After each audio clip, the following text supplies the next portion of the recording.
this is Vishali. In this video, we are going to discuss some ways through which you can improve your spoken English.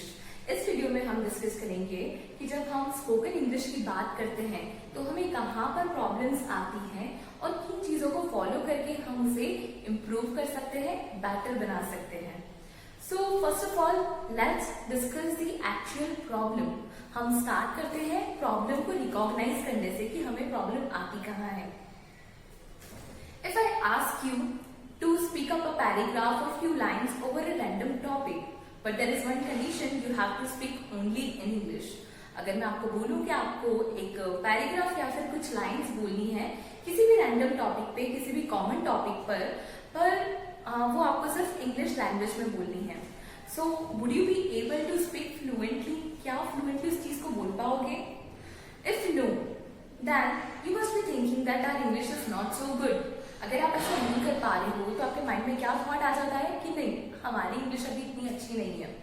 But if I ask you to do the same in Hindi language which you have been speaking since so many years, और अगर मैं आपको same चीज करने को बोलूं Hindi language में जो कि आप इतने सालों से यूज कर रहे हो, तभी भी I can say that you wouldn't be able to speak fluently. तभी भी आप उस कॉमन से टॉपिक पर हिंदी लैंग्वेज में भी फ्लुएंटली नहीं बोल पाओगे. So is there a problem with your language? तो क्या आपको अभी भी लगता है कि कुछ प्रॉब्लम आपकी लैंग्वेज के साथ है? So stop blaming any language. हम ये नहीं बोल सकते कि हमें ये लैंग्वेज नहीं आती है इसलिए हम नहीं बोल पा रहे हैं, क्योंकि हम जो लैंग्वेज हमारे बर्थ से यूज करते आ रहे हैं हम उसमें भी तो फ्लुएंटली नहीं बोल पा रहे. So there is a problem with your thoughts. तो हमारी फर्स्ट प्रॉब्लम कहाँ से आती है? हमारे थॉट से. So our first tip is to frame your thoughts. मेरी फर्स्ट टिप क्या है आपके लिए कि आपको सबसे पहले आपको जो भी टॉपिक पर बोलना है, आप डायरेक्टली आपका प्रोसेस आपके माउथ से स्टार्ट नहीं होता है, वो प्रोसेस स्टार्ट होता है आपके ब्रेन से. आपको सारे थॉट्स को एक जगह सैंपल करना होगा, फिर आपको उनको फ्रेम करना होगा कि आपको उन थॉट्स को किस तरह से प्रेजेंट करना है जिससे जो भी आपके लिसनर्स हैं वो आपको जल्दी से ग्रैस्प कर पाए, आपकी बातों को ग्रैस्प कर पाए. ठीक है, तो हमारा फर्स्ट टिप क्या है? To frame your thoughts. अगर मैं आपको बोल दूं, बहुत सारे अलग अलग वर्ड्स बोल दूं और उनको एक सेंटेंस में फॉर्म नहीं करूं प्रॉपरली, तो आपको कभी समझ नहीं आ पाएगा कि मैं क्या बोलना चाह रही हूँ. तो अगर हमें हमारे थॉट्स को किसी भी लैंग्वेज में प्रेजेंट करना है तो उसके लिए सबसे इम्पोर्टेंट चीज है उन थॉट्स को एक पर्टिकुलर मैनर में फ्रेम करना. My next tip is speak speak speak. मतलब कि जितना हो सके आप उतना बोलो. अगर आप नहीं बोलोगे तो आपको समझ ही नहीं आएगा कि आपको प्रॉब्लम आ कहाँ रही है. जब हम एक छोटे 8 या 10 मंथ्स ओल्ड बेबी को देखते हैं तो वो उस टाइम पे सिर्फ कुछ वर्ड्स ही बोल पाता है. He can't speak fluently even in Hindi. और जैसे जैसे हम देखते हैं आफ्टर अ ईयर और 2 वो फ्लुएंटली हर सेंटेंस को बोलने लगता है. तो क्या ये कोई मैजिक पिल है जो वो ले लेता है, कोई जादू की दवाई या कुछ मेडिसिन है जो वो ले लेता है उसके बाद वो सारी चीजें बोलने लगता है? नो. कैसे बोलने लगता है वो? प्रैक्टिस के थ्रू. तो हमारी सेकंड टिप क्या है? आप जितना हो सके आप बोलो. जब आप बोलोगे तब आप अपनी चीजों को अच्छे से इम्प्रूव कर पाओगे. Third tip is to pay attention on your conversations.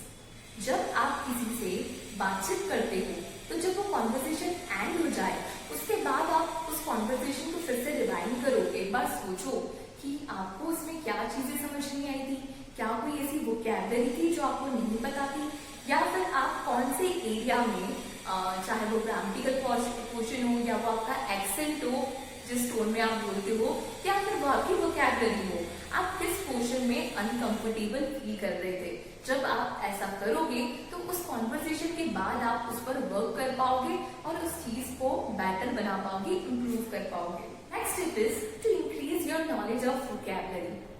Next tip है कि आप अपनी वोकैबुलरी की नॉलेज को इंक्रीज करें, उसे बढ़ाएं. तो ये क्यों इम्पोर्टेंट है? हम सोचते हैं कि हमें एक वर्ड पता तो है तो हम इसका जो सिनोनिम है वो क्यों सीखें.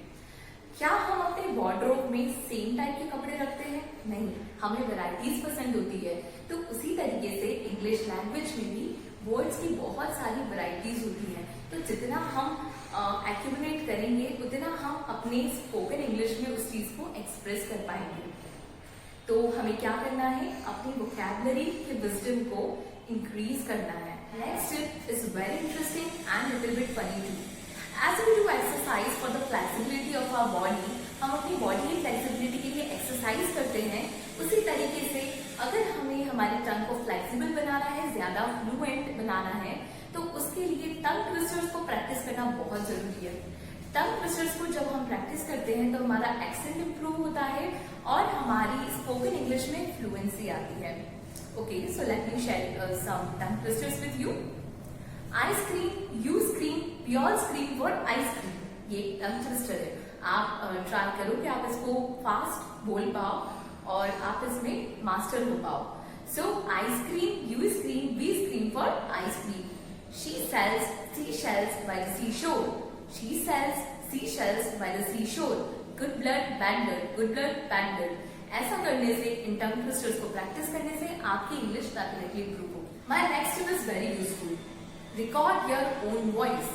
आई नो कुछ लोगों को पसंद नहीं होता है अपनी ही रिकॉर्डेड वॉइस को सुनना, पर जब आप अपनी वॉइस को रिकॉर्ड करके सुनोगे तब आपको पता चलेगा कि आपकी प्रॉब्लम कहाँ पर है। आप नर्वस होकर बहुत ज्यादा जल्दी जल्दी बोलते हो या फिर कुछ वर्ड्स को स्वेलो कर जाते हो।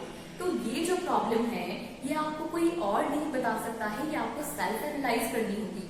इसलिए इसकी टिप है कि आप कोई भी एक रैंडम टॉपिक लो और उस पर अपनी वॉइस को रिकॉर्ड करो और फिर उसे सुनो, तो उससे जो आपके प्रॉब्लम एरियाज हैं आप उसको एनालाइज कर पाओगे और आप उस पर वर्क कर पाओगे। Last tip is have fun while learning. जब भी हम किसी चीज का बहुत बर्डन लेकर उसे सीखने की कोशिश करते हैं तब हमें बहुत डिफिकल्टी फेस करनी होती है, पर अगर हम उसी प्लेस पर उस चीज को बहुत ही फन वे में, एक बहुत ही फन वे में उस चीज को सीखें तो वो चीज हमारे लिए बहुत इजी हो जाती है और हम उसे एंजॉय करते करते लर्न करते हैं। So if you follow all these steps and work over all these things, you must be able to improve your English.